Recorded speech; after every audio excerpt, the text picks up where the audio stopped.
Tudo bom? Tudo bom, Moacir? Tudo bom, Gal?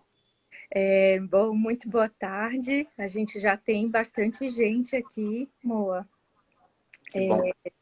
E a gente sempre tem esse desafio um pouco que é começar a conversa, porque precisa ficar atento a quem vai entrar, mas agora a gente já conseguiu. Bom, a conversa de hoje se chama Adoração, é sobre o artista Nelson Lerner, e a gente conta com o Moacir dos Anjos.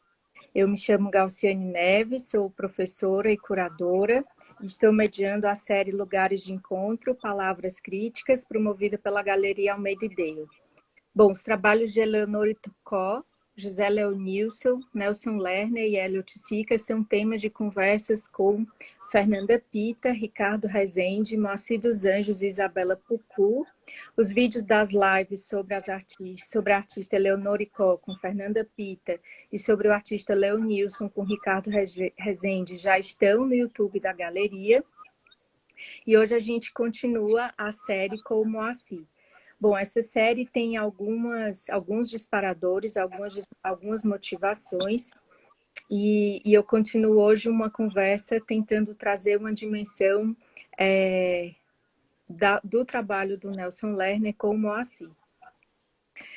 Para o filósofo francês Jacques Rancière, política e arte possuem em comum a sua origem, pois ambas se fundam numa experiência sensível, ambas produzem ficções e ambas constroem uma nova relação com o mundo entre a aparência e a realidade, entre o visível e o seu significado, e entre o singular e o comum.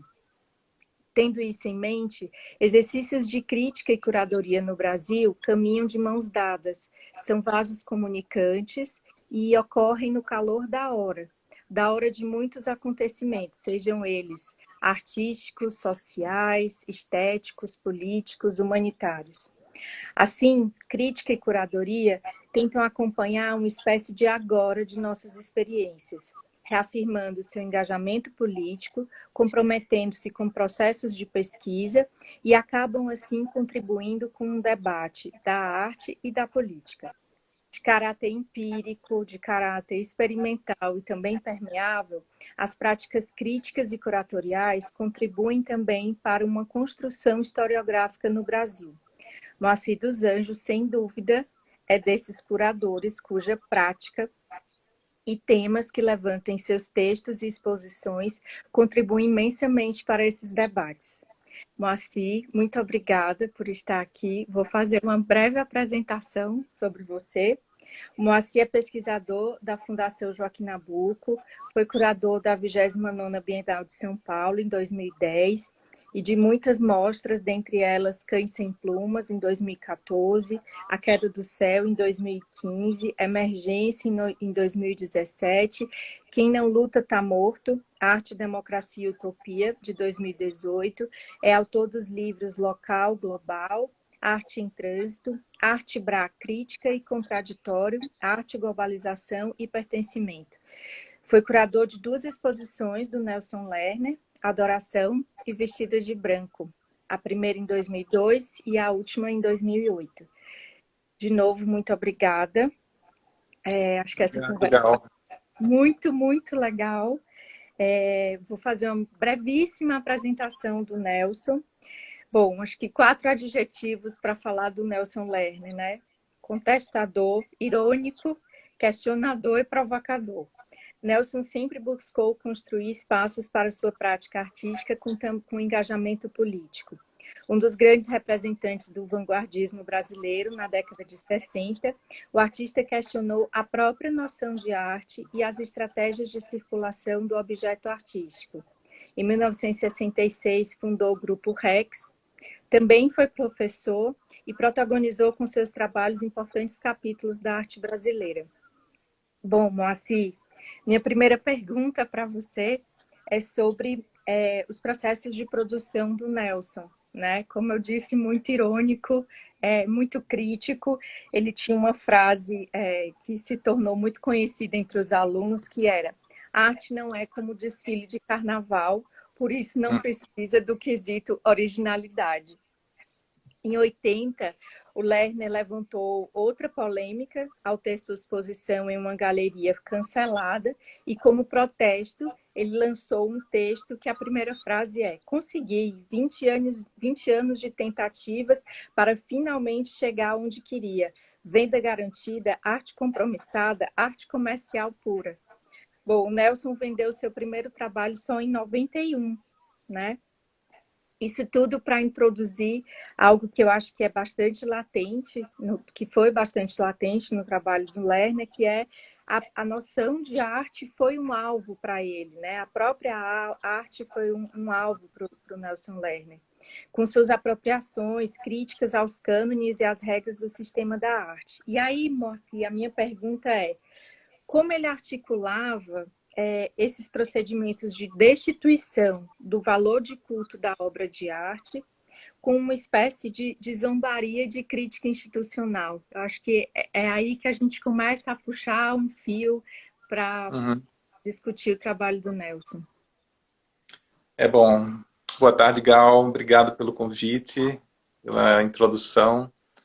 E prazer estar aqui conversando com vocês e com vocês, né, sobre o trabalho de Nelson, né, que infelizmente nos abandonou nesse momento, né, há poucos meses, em março, né, e acho que tem uma trajetória tão rica para a gente pensar a própria arte, o próprio fazer arte, como você mencionou, né, e eu acho que para começar, Gal, poderia dizer, tentar entender um pouco como Nelson pensava, ele como pensava essas coisas, é preciso entender que ele vem de uma família, vem de um meio, né, familiar muito afeito à questão artística, na produção artística. A mãe dele era escultora, né, Felícia Lerner, e o pai dele era um industrial que estava envolvido com as instituições artísticas de São Paulo, né? Foi membro do Conselho da Bienal de São Paulo, Museu de Arte Moderna, isso nos anos 50, começo dos anos 60. Então Nelson cresceu nesse meio artístico e, claro, inteligente que era, percebeu muito cedo como eram formados os valores no meio da arte. Ou melhor dizendo, entendeu que não existiam valores absolutos no meio da arte, mas que os valores simbólicos e patrimoniais também eram formados através de acordos, tácitos ou não, né? Através do confronto de diferentes opiniões sobre uma determinada produção artística, e a partir desse confronto ia surgindo alguns valores que, embora fossem sempre provisórios, né, eram sempre aspirantes a permanentes, né, que se queriam passar por permanentes. Então, isso é bom, isso não é, isso vale muito, isso não vale. Mas que, na verdade, ele percebeu que esses valores estavam o tempo todo sendo refeitos, né, e refeitos a partir desse confronto do trabalho do artista, do papel dos críticos, das instituições, do mercado, dos salões, das bienais. Tudo isso aqui, nesse jogo de opiniões e contra-opiniões, que se formavam digamos, esses consensos provisórios sobre os valores da arte. Então, é com esse espírito que ele, em um determinado momento da vida dele, quando ele de fato se enxerga como um profissional do meio da arte, né, e quer intervir nesse meio da arte, que ele vai fazer alguns trabalhos que refletem, que tomam essa própria questão como tema, né, ou como questão, né. E eu acho que emblemático entre outros trabalhos que a gente pode comentar aqui, é esse que você colocou essa imagem, já colocou uma imagem aqui, né, que é o famoso porco, né, empalhado, que faz parte da coleção da Pinacoteca, em São Paulo. Esse trabalho, na verdade, ele fazia parte de um conjunto de 2 trabalhos que foram submetidos a um salão de arte em São Paulo, em 1967, em que ele apresenta, chamado Matéria e Forma.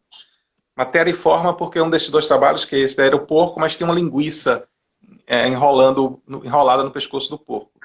Então era a matéria e a forma. Mas, enfim, a linguiça, como ele diz, deve ter sido comida em algum momento, e o que ficou foi o porco nesse engradado de madeira. Mas o fato é assim, ele submete esse porco empalhado a um salão de arte E o Salão de Arte, o júri do Salão de Arte, formado por 5 dos mais proeminentes críticos de arte do Brasil naquela época, entre eles Mário Pedrosa, Frederico Moraes, enfim, Valadares, não me lembro todos, Lorival Valadares, mas enfim, 5 dos mais importantes críticos aceitam o trabalho no salão, né? E o que ele faz é enviar uma carta dirigida, uma carta pública, né? E dirigida aos membros do júri, questionando que diabo eles tinham visto naquele porco empalhado, para considerar aquilo arte, para considerar aquilo, né, como algo que seja válido incluir no salão de arte. E o interessante é que os 5 membros do júri, 3 deles se manifestam e tentam dialogar com o artista, e 2 deles se calam, como num acordo tácito que não consideram aquilo nem arte ou como passivo. E com isso ele, de alguma maneira, por um lado, ele explicita, né, que esse o valor, a nomeação disso como arte, a apreciação disso como arte, depende de uma disputa ali, dependeu ali de uma disputa no júri, onde a maioria apertada votou para considerar aquilo como arte válida e estar no salão. E outra parte queria desconsiderar, na verdade, aquele trabalho como digno de ser chamado de arte. Então, isso é o que eles chamam do happening da crítica, ou pelo menos como isso ficou conhecido depois. O trabalho ficou conhecido como, depois do salão, ficou conhecido como o happening da crítica, porque ele colocou a crítica em xeque.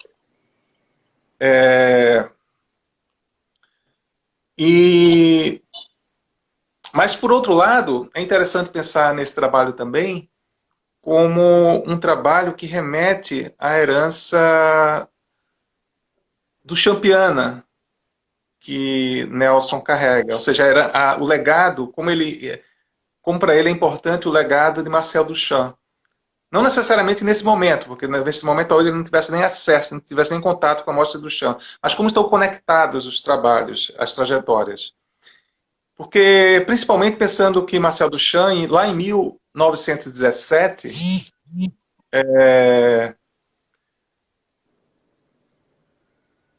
ele mandou um trabalho, que era um urinol, né, conhecido trabalho do Duchamp, para o salão, um salão que era o Salão dos Independentes, que se propunha a receber qualquer trabalho, né, que fosse enviado para o salão. E o júri recusa aquele trabalho. Né?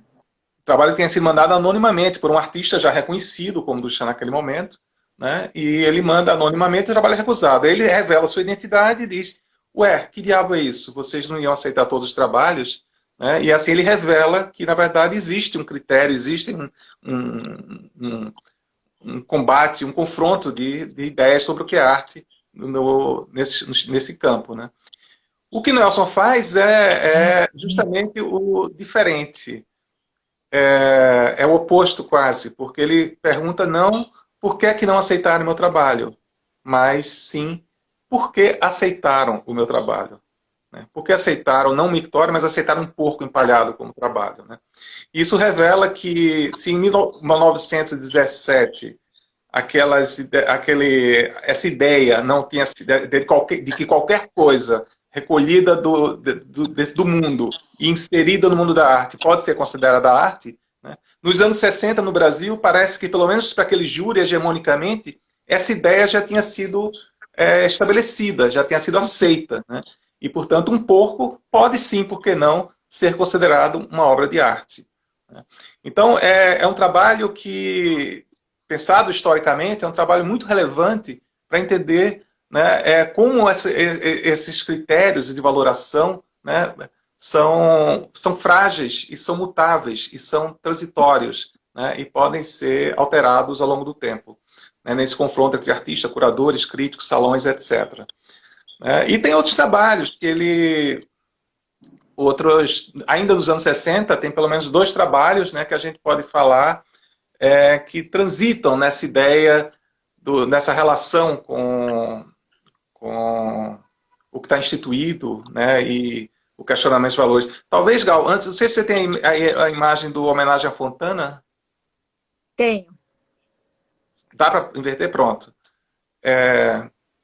Esse trabalho, é um trabalho de 67 também, é um trabalho que faz referência explicitamente a um artista, né? Um artista italiano, o Lúcio Fontana, eu acho que argentino, italiano, Lúcio Fontana, que ele tinha esse trabalho chamado Espaços Espaciais, e dentro desse trabalho, dessa série,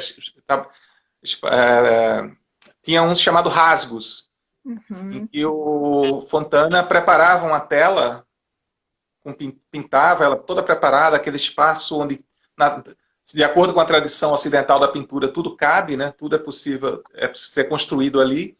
E o Fontana pegava uma faca, enfim, um estilete, e rasgava aquela tela, literalmente rasgava ela, criando um buraco naquela tela, afirmando a artificialidade, né, dessa ideia da arte, né, do que é construído, e o papel, o protagonismo, né, do artista em criar aquilo, e, portanto, em tornar evidente aquilo. E o Nelson, assim como ele se refere, talvez ainda não de forma explícita, a Duchamp no porco, né? Talvez de forma não consciente, na verdade, ao porco, aqui ele se refere explicitamente ao artista Fontana. Só o que é que ele faz? E aí já demonstrando mais uma vez o que você falou, que é uma das características dele, que é a ironia, né? O humor. O Nelson constrói um trabalho, não a tela, mas um trabalho em tecido, né? O tecido industrial, comum, banal, uma lonita, né? E instala zíperes, né? Nessas telas, né? E, portanto, ele reproduz o gesto do Duchamp não, desculpe, do Fontana, mas não como um gesto definitivo de um rasgo, mas como algo que pode ser feito e refeito ao bel prazer da pessoa que está de posse desse trabalho, né? Essa superfície da obra de arte, ela é aberta e fechada no momento que se queira, né? E mais ainda, né, ele faz isso desse trabalho, não um trabalho único, mas um múltiplo. Um múltiplo, quer dizer, ele faz várias unidades desse trabalho, né? E de forma que ele questiona não só a unicidade do gesto, mas a unicidade do próprio trabalho, né, feito por aquele gesto artístico. Então, com isso, é por isso que ele sempre falava, né, que a arte não é como desfile de carnaval, né? Não tem um quesito originalidade. A arte fala sobre arte, a arte brinca com a arte. Esse era um dito dele, né? Com o qual eu trabalhei, ele está sempre questionando o cânone da arte, né? Ele sabe que esse cânone é algo construído, é algo provisório. Então ele brinca o tempo todo com isso. Ele desmonta e remonta essa ideia do cânone nos trabalhos dele, né? E não só no campo da arte, né? Aquele trabalho que você estava mostrando agora há pouco, né? Desculpa, eu estou falando talvez muito rápido, Gal. Muito... Não, tá ótimo.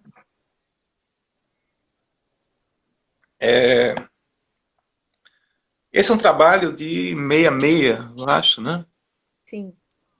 É um trabalho que também está na coleção pública, está na coleção do MASP, em São Paulo, que é um trabalho chamado Adoração... Estou sem óculos aqui. Altar para Roberto Carlos. Isso, né?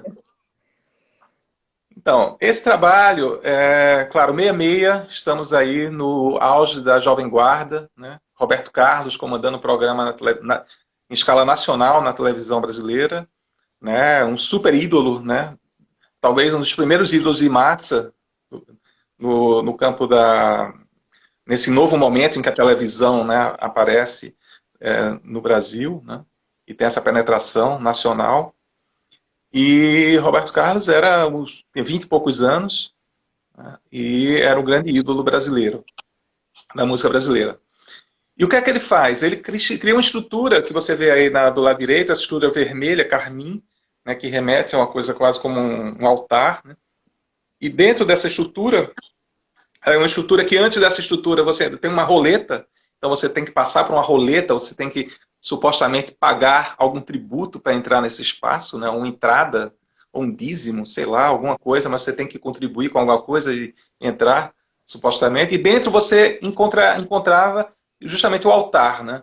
que era a imagem do Roberto Carlos, feita toda de neon e luzes, né, luzes de neon, esse desenho do perfil de Roberto Carlos, e em torno do Roberto Carlos, uma série de imagens de santos católicos, né?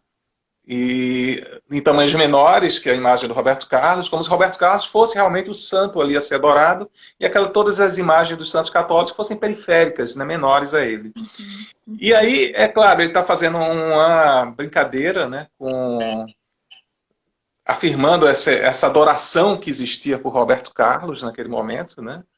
Ele já era o rei, mais do que um rei, era um santo já quase, né?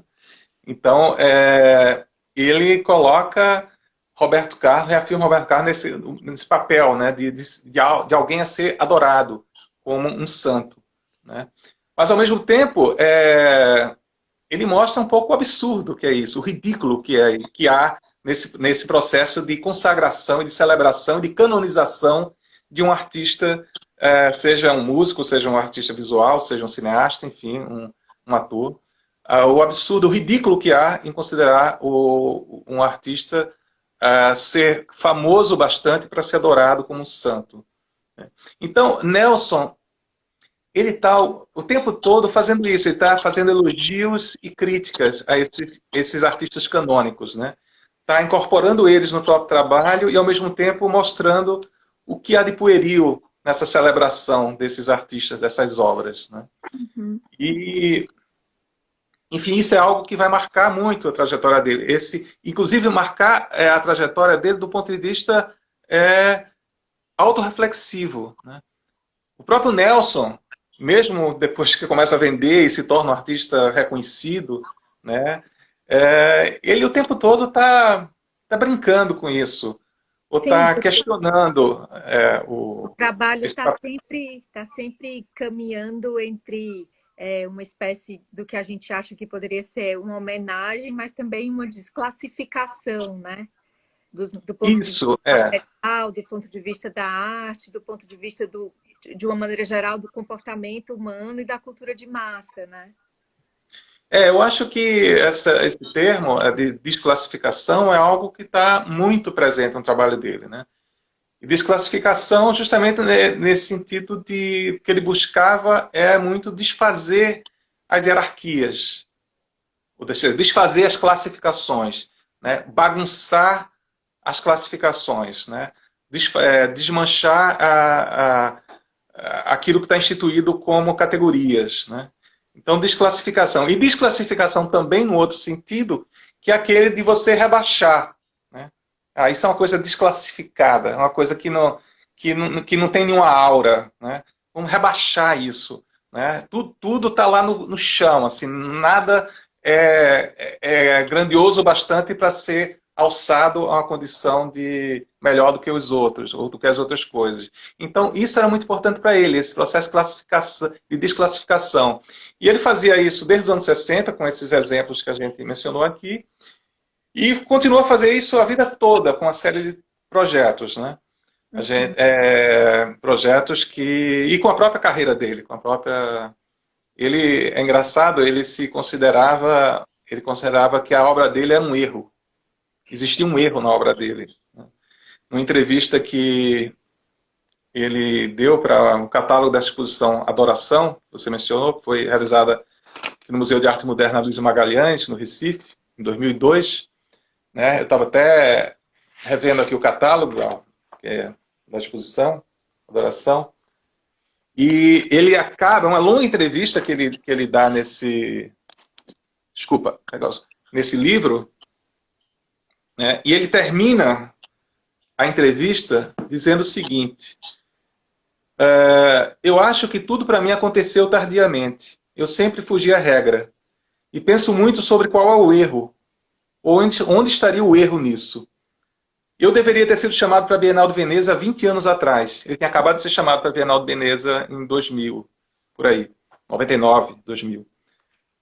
Eu deveria ter sido chamado para a Bienal 20 anos atrás. Deveria ter tido sala especial na Bienal há 20 anos atrás. Ele tinha acabado de ter sido sala especial na Bienal. Ter sido premiado há 15 anos atrás. Ele tinha acabado de ser premiado. Quer dizer, tudo para ele veio tarde. Né? ele é um erro, né? A minha primeira publicação é de 94, e ainda assim foi uma publicação fruto do esforço e da dedicação de uma ou duas pessoas.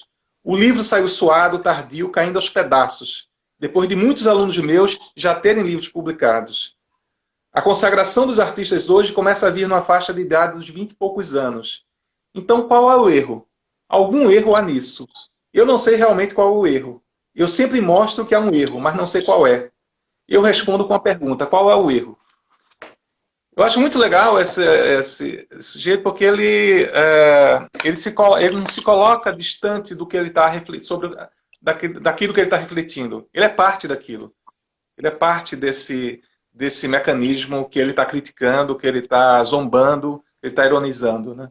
Uhum. E isso é uma coisa que marca a trajetória do Nelson. Esse, de algum modo, levar-se a sério, mas nem tanto, né? Está sempre nessa posição de... será que eu não estou enganando esse pessoal todo, o tempo todo? Né? Entendi. Já conta isso nos outros artistas e no trabalho dele. Mo, acho que você falou de uma coisa que é muito legal, né? Que é esse rebaixar, esse bagunçar, como se não tivesse limite entre as coisas, né? Assim, e acho que você já começou o seu raciocínio assim nessa conversa, falando mesmo desses deslimites no trabalho do Nelson, né? Um deslimite entre arte e qualquer outra coisa, né? Assim, que não existia essa fronteira no trabalho dele, né? E eu queria trazer uma noção, uma expressão que você coloca em um texto seu, que você fala que o trabalho do Nelson ele nasce de uma ambiguidade semântica, né? Ele é produzido e ele se instaura nessa ambiguidade semântica. E acho que isso fica também muito claro nas procissões, né? A gente conversou um pouco disso, assim, né? E essa espécie de não limite ou de comportamento ambivalente dos objetos e das coisas que ele se valia é muito parte do trabalho dele. Eu queria que você falasse um pouquinho dessa ambiguidade semântica. Acho que dá para colocar essa imagem aqui. Esse aí eu acho que é o trabalho da Bienal de Veneza, se não me engano. Enfim. Ambiguidade semântica, porque ele estava o tempo todo... como a gente falou, né, bagunçar essas separações, a desclassificar as coisas no mundo, né, e ele terminava aproximando coisas de outras que no mundo lá fora, digamos, não estariam juntas, né? Ou pelo menos não estariam juntas assim, no mesmo nível hierárquico, né?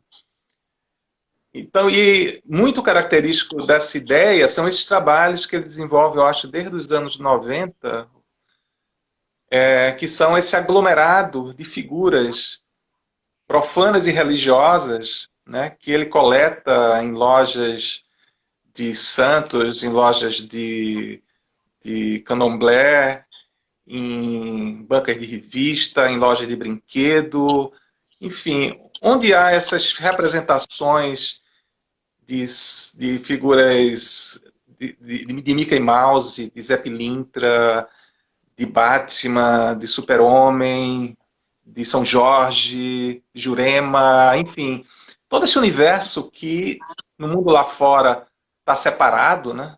Está cada qual no seu quadrado, né? Ele coleta tudo e traz para junto. Cria um espaço de convivência simbólica para essas imagens, né? E nessa aproximação, ele termina ressignificando essas imagens, né? Colocando elas de outra... criando novos sentidos, né? Para elas. E faz isso de várias maneiras. Esse trabalho ele é remontado de várias maneiras ao longo do tempo, como cortejo, como procissão, como enterro, como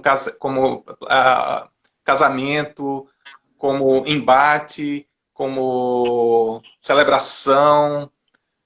Ele faz arranjos, né, formais com essas figuras, como torcida de futebol, né, rearranja as figuras de maneiras diversas para que elas possam, né, para afirmar essa ideia de que não existe um significado estanque para essas figuras, né?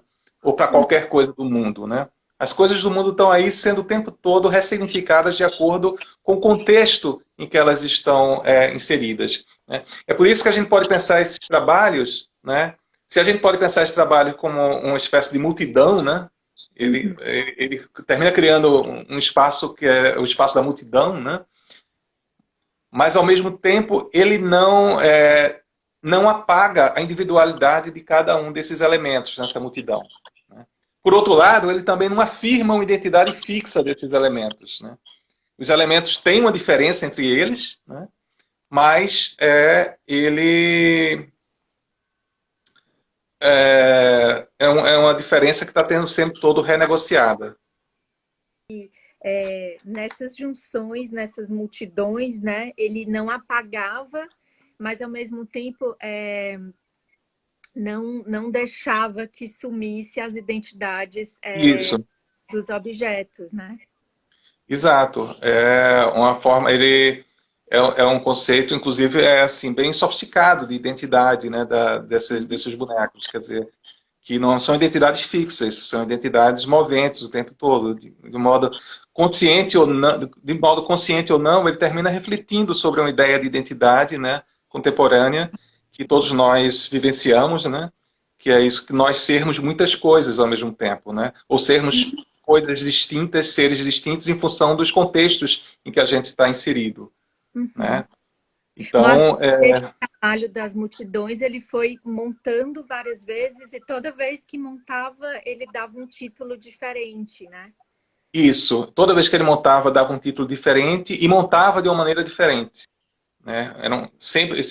E sempre incorporava mais personagens. Então, esse trabalho, se não me engano, ele pertence ao Museu de Arte Contemporânea de Niterói, desde a primeira montagem, ou da segunda montagem. E toda vez que ele remontava esse trabalho, que ele pedia emprestado, quando ele devolvia o trabalho ao museu, era acrescentado com mais algumas caixas, com novos bonecos. Então o trabalho ia crescendo, né, materialmente, né? Não só materialmente, mas ia crescendo também em termos dos seus significados, né, do que estava ali proposto como nesse ricochete, né, de personagens, um influenciando o outro, iluminando de uma modo diferente o que o outro pode significar. Bom, continuando na discussão sobre esses trabalhos, sobre essa série de trabalhos, Moacir, você fez a curadoria de uma exposição do Nelson no Museu da Vale, chamada Vestidas de Branco. Bom, eu fico imaginando como é o desafio de lidar com essa imensidão, com essa vastidão, com essa profusão de objetos, de conteúdos, de imagens. Então, queria entender um pouco como é fazer a curadoria de uma exposição do Nelson diante desses trabalhos, com esses trabalhos. Se tem um projeto, se tinha alguma coisa que organizava a ocupação do espaço, enfim, como é se relacionar com esse procedimento que nunca é de edição, mas é sempre de acúmulo e de acréscimo, né? Foram duas exposições, né, bem diferentes que eu tive a oportunidade de trabalhar com o Nelson, né? A primeira, de 2002, no Mamã, foi uma exposição de caráter mais retrospectivo, antológico, onde tinham todos os trabalhos, digamos assim, a maior parte dos trabalhos mais conhecidos da trajetória do Nelson, incluindo o Porco, o Fontana, essa multidão e vários outros trabalhos importantes da trajetória dele. No segundo caso, essa exposição em 2008, no Museu da Vale, em Vila Velha, no Espírito Santo, né, é diferente, foi um projeto novo, né, obras todas novas.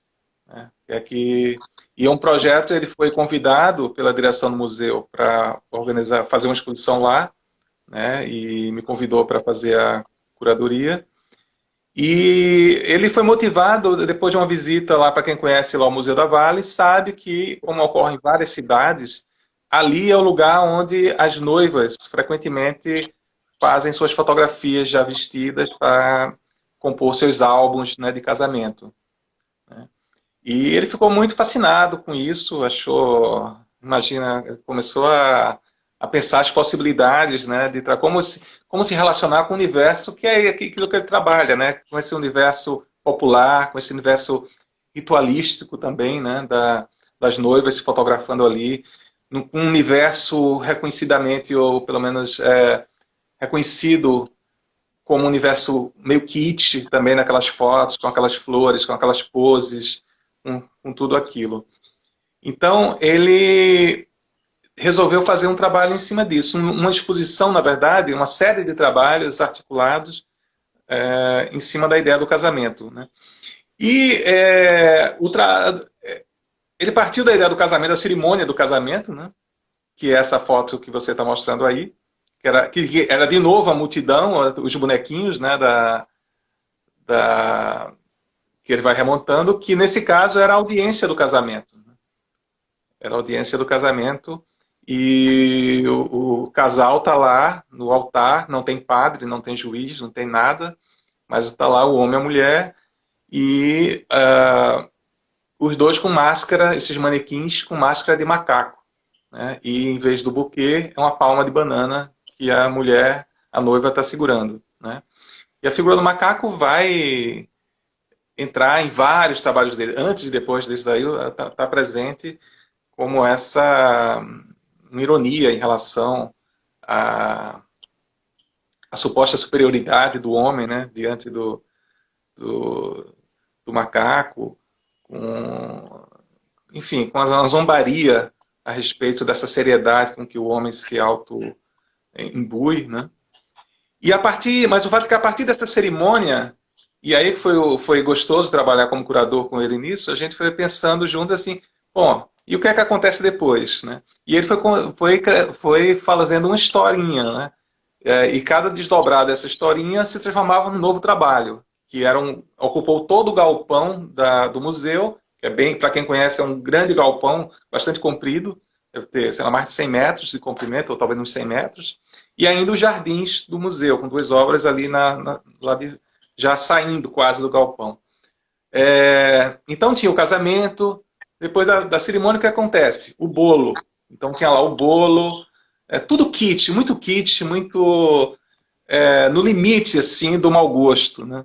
E sempre incorporando os elementos da cultura popular, transformando isso em algo legitimado pela instituição, pelo curador, pela crítica, enfim, pela história da arte como algo artístico. Então, depois do bolo tem a dança. Então, criava um ambiente lá com partituras. Depois tem a lua de mel, aí tem cenas de viagem, os manequins fazendo piquenique, não sei o quê.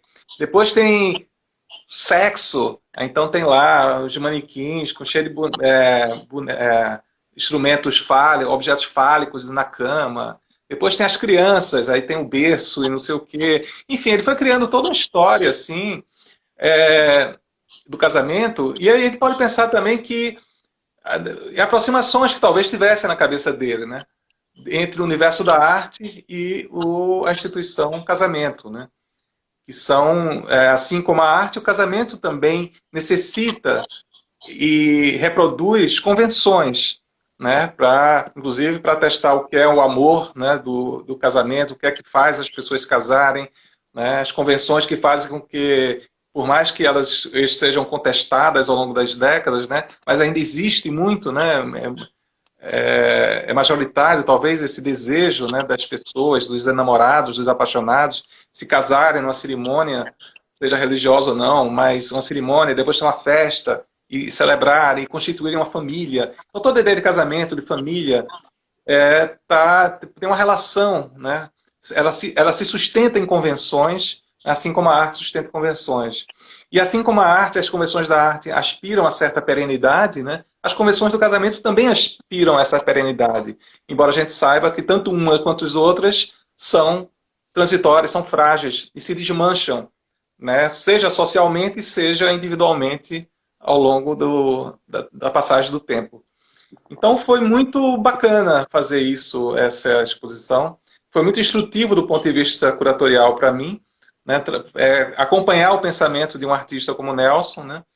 que não tem não tinha, nesse caso, um projeto pré-definido, mas que ao longo dos meses de preparação, ele começou a exercitar esse lado dele, que era muito forte, de brincar, de provocar, de zombar, né, de... Ele era uma grande criança nesse sentido, assim, ele se permitia um certo prazer lúdico com a arte, né, que ia na direção completamente contrária a uma certa autosseriedade que muitas vezes a arte se concede, né, e que quer impor, né. Uhum. Então, e essa relação foi tão legal que ele criou uma banca de revistas, né, dentro da exposição, e nessa banca de revista tinha um monte de revista de noiva, de casamento e tal, e também tinha um monte de revista que traziam esses bonequinhos que ele incorporava, né, quase como dizendo, olha aí gente, eu faço arte com isso. E tinha ainda um jornal que foi produzido para a exposição, que aí foi um outro grau de participação curatorial, que foi nunca fiz isso outras vezes, foi inédito até hoje, foi a única vez que eu fiz, mas de participar com alguma coisa para a exposição como curador. E nesse jornal, um jornal fictício, que remontava também a experiência que eu já tinha no passado, com publicações, um texto, ele me pediu para fazer um texto ficcional sobre a exposição. E aí eu escrevi um texto, um dos poucos textos ficcionais que eu escrevi na minha vida, falando da história de uma noiva que tinha ido visitar o museu para ver onde ia ser fotografada, está aí nesse catálogo, e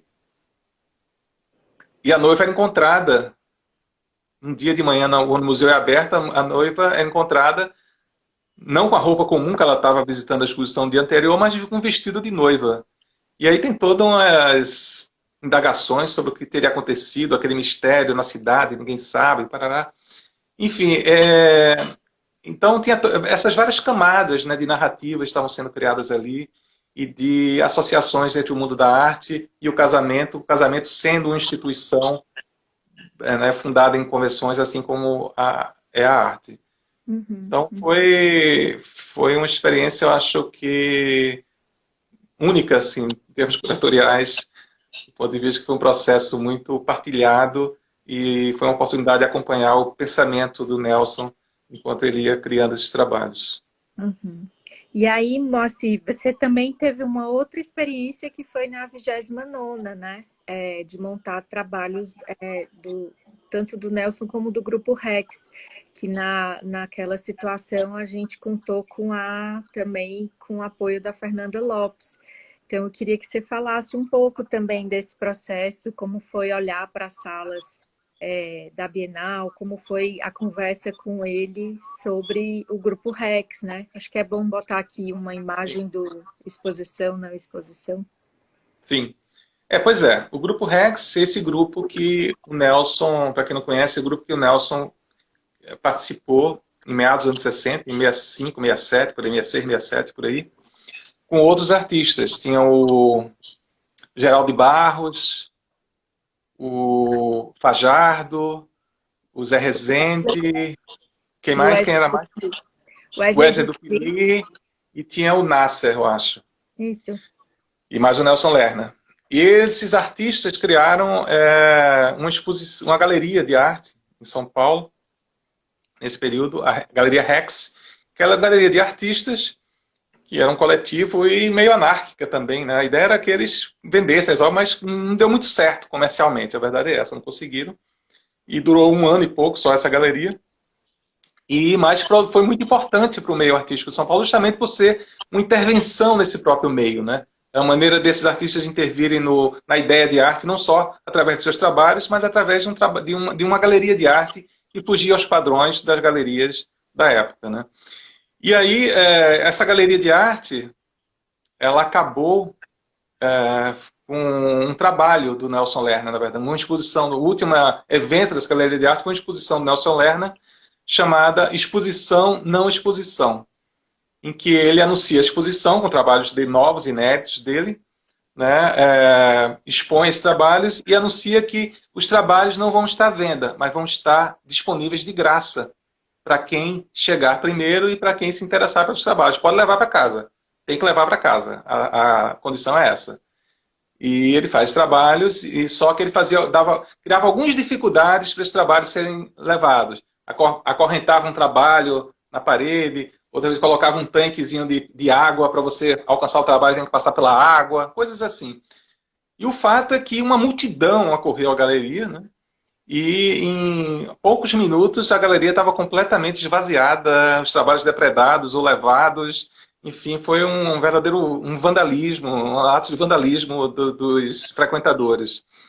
E até muitos anos depois, perguntei, mas Nelson, o que foi isso? O que é que aconteceu? Que interesse do público paulistano dos anos 60, né, em arte contemporânea foi esse?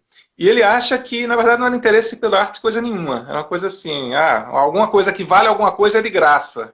Então as pessoas foram lá, vamos levar isso como se fosse um brinde qualquer, uma coisa qualquer que valesse alguma coisa, valesse a pena se arriscar e levar para casa. Mas o fato é que esse é um evento importante, né, um acontecimento importante, essa galeria.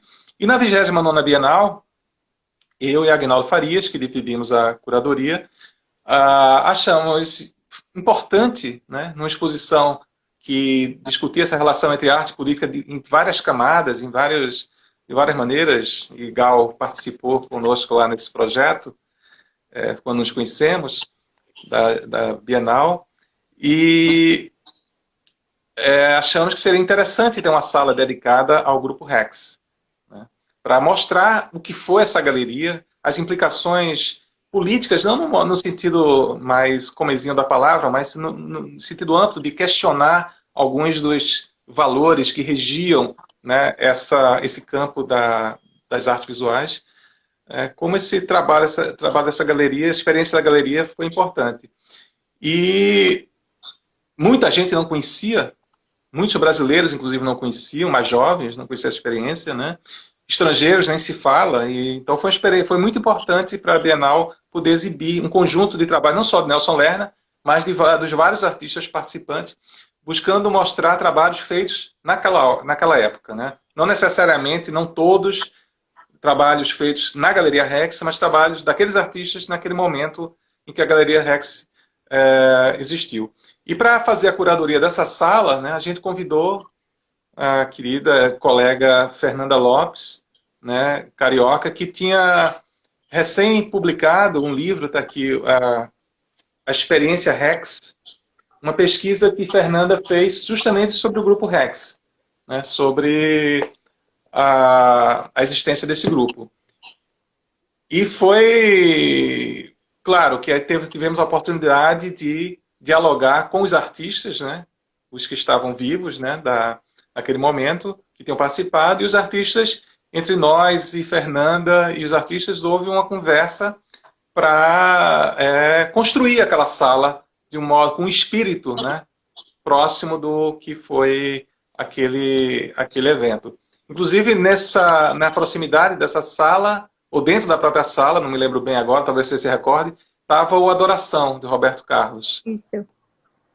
Não me lembro agora se era exatamente dentro, ou era do lado, enfim, a memória já está falhando. E o outro aspecto importante, institucionalmente falando, foi que aproveitamos essa exposição para republicar os jornais, né, que a Galeria Rex tinha produzido em São Paulo. Fizemos edições de jornais totalmente esgotados, né, e fizemos, quer dizer, a Bienal de São Paulo fez a edição facsimilar do Rex Time. Né, são uns 4 ou 5 jornaizinhos. A revista Rex Time. Enfim, e esses jornais estavam disponíveis ao público da Bienal num espaço que os artistas Marilá Dardot e Fábio Faria tinham criado na Bienal, que a gente chamou de um dos terreiros. É um espaço que também funcionava como biblioteca, né?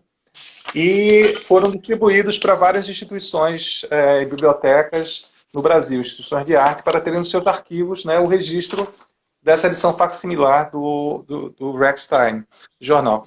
Então foi uma forma de trazer para uma nova geração, né, principalmente para uma geração para que para a qual essa produção dos anos 60, da forma como ela é lida pela história da arte hoje em dia, é muito focada, com razão, claro, pela importância nos trabalhos dos artistas neoconcretistas e nos desdobramentos dos projetos neoconcretistas, né?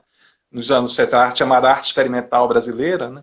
Os trabalhos do Hélio, de Sica, Lígia Clark, Lígia Pape, depois do Barrio, Cildo, Tunga, etc. Toda essa geração, né, que vem nessa tradição da arte experimental brasileira, mas que existem também outras tradições dentro da arte brasileira, né, com muito fecundas, né, e muito importantes para entender a complexidade do que estava se fazendo no Brasil em termos de arte naquele momento, que não têm o mesmo tipo de recepção institucional ainda hoje em dia. Então, para nós era importante, embora tivéssemos também trabalho de todos esses outros artistas que eu mencionei, né, ou quase todos, era importante também trazer essa outra leitura da arte brasileira daquele momento, né?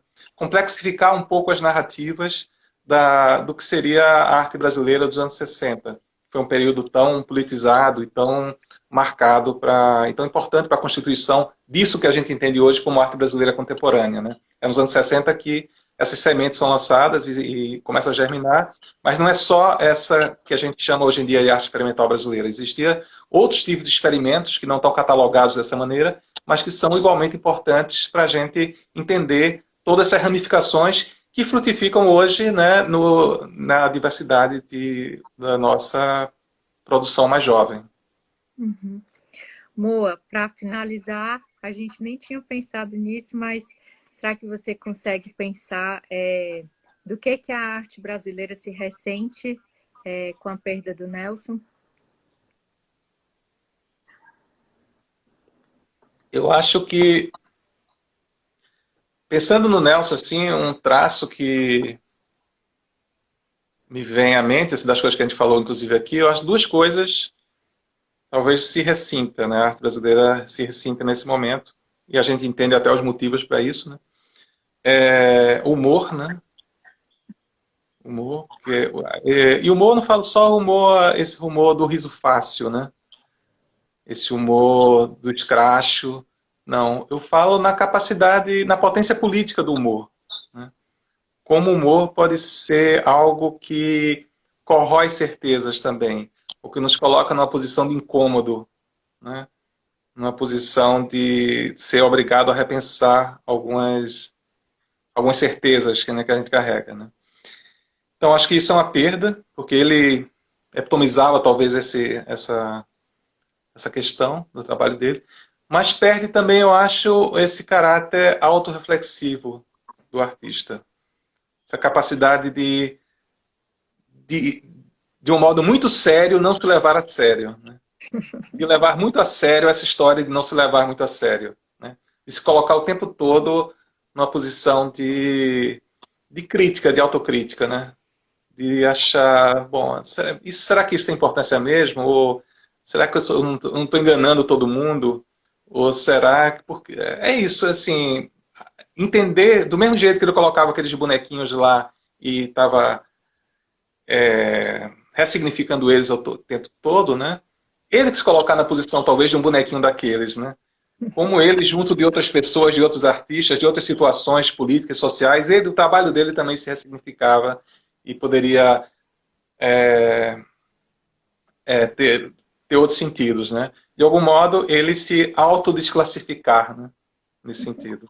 Ele se colocar numa situação de se autodesclassificar, de não querer, talvez, se deixar capturar numa única leitura, numa única chave de leitura do trabalho dele.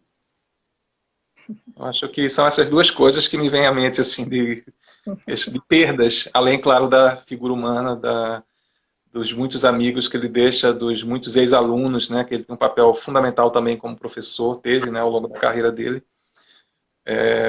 Então, ele deixa esse legado também do artista como professor, né? Aquele artista que está interessado no que vem depois, né?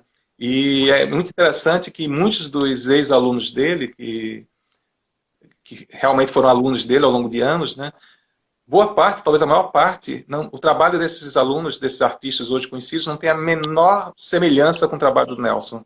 O que eu acho que é um grande elogio ao seu trabalho como professor, que não é um trabalho que impunha aos alunos uma visão pré-estabelecida dele do que seria arte, mas que fustigava os alunos, de algum modo, a buscarem suas próprias vozes, a buscarem aquilo, desenvolver um trabalho que fizesse sentido para eles próprios, e não que fosse algo que simplesmente imitasse um mestre qualquer, se fosse ele ou fosse qualquer outra história, ou qualquer outro artista da história da arte. Moa, muito obrigada. Obrigado a Só você, queria te Gal. dizer uma coisa, se realmente a vocação primeira da arte é educação, que bom que a gente tem você como curador, pesquisador e como alguém que escreve, que está sempre ampliando o pensamento e que está sempre também contribuindo para as percepções da gente de mundo. Então, muito obrigada. A gente fica por aqui e a gente se fala, sei lá quando, né? Então, obrigado, Gal. E também um prazer falar com você e partilhar com você esse trabalho, né, que a gente faz aí, ter você como colega, como amiga e poder fazermos coisas juntas também. Um Beijo. beijo.